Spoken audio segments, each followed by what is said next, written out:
Zehra Mohiuddin, and I'd like to introduce the Youth Mental Health Program as a program that will soon be implemented into all the school districts, and all students will have the ability to access it.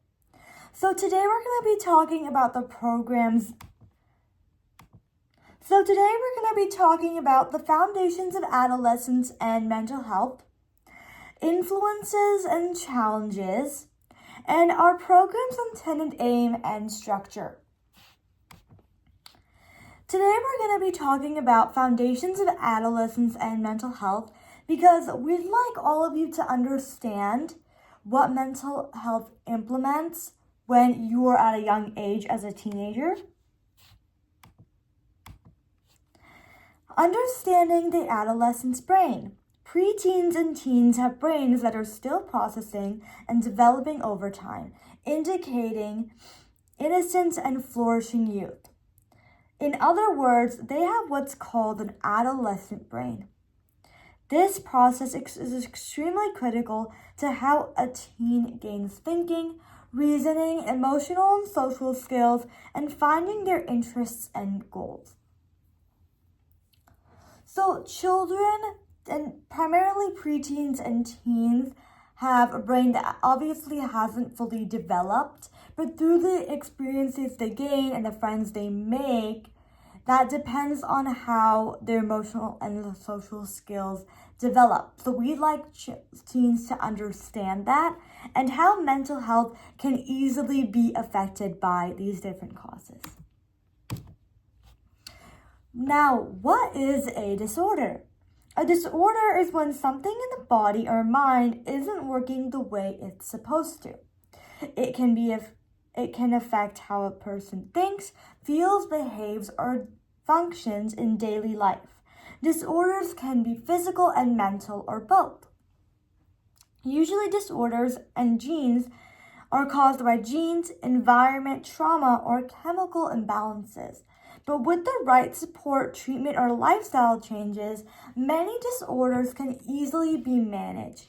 Now, disorders are completely normal. There's not something wrong with you if you do have a disorder. And again, disorder doesn't mean you are any different than anyone else. It is just one factor that is different from you compared to everybody else. And a lot of people have different disorders. There's a lot of things that are common, lots of common disorders. So that's what we're going to move on to. We're going to move on to influences and challenges. Now, we have our common mental health disorders in the youth, which again are completely normal and only don't get normal when they become very excessive and when they become repetitive and a danger to the student. Anxiety. Feeling very worried, intense, and stressed at times. Sometimes when you're at school, you're stressed about a test. You're stressed about exams. You're stressed about maybe meeting someone. Depression. A depressed mood and loss of interest in activities for long periods of time. Someone can lose interest, someone can be really, really sad and not be themselves, shut everybody out. Lots of feelings like that.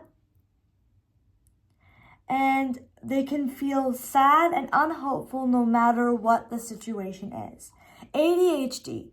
Hyperactivity, not being able to focus on anything, excessive movement such as fidgeting, and acting on impulse. ADHD is when you have a lot of energy and you don't know what else to do with all the energy inside of you.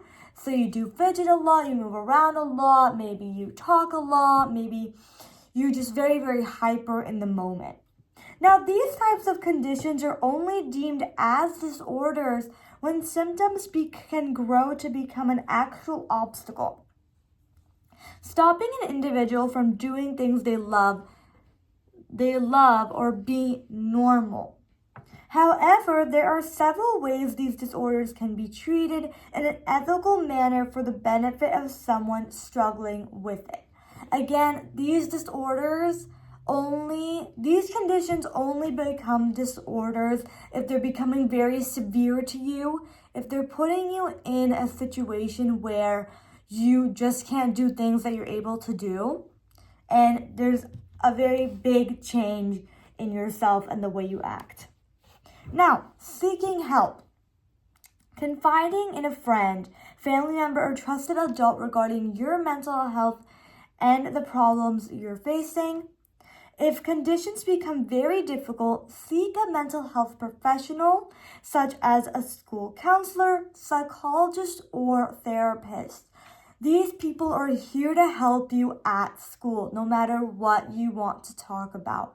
So please, if you are going through anything at all and you don't know who to turn to, please come to one of our therapists or school counselors that will be at the school.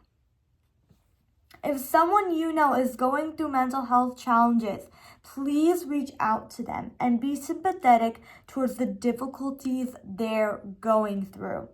Call a hotline such as a suicide hotline if you or someone you know contemplates resolving their issues through taking their life instead. You may be saving yourself or another person from doing something terrible and hurtful to themselves. Next, we have our program's overall objective.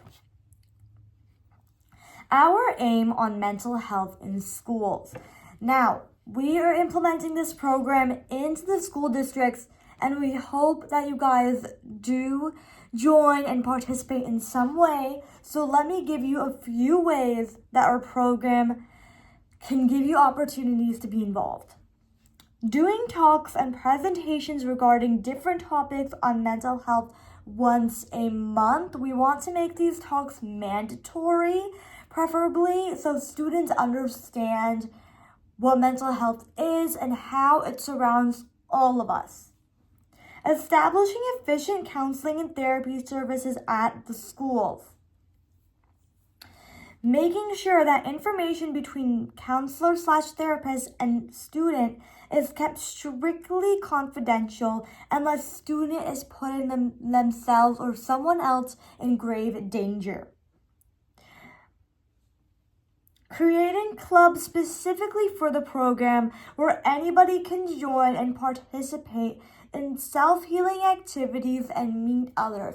Now, these clubs are particularly going to be started by a teacher or faculty member.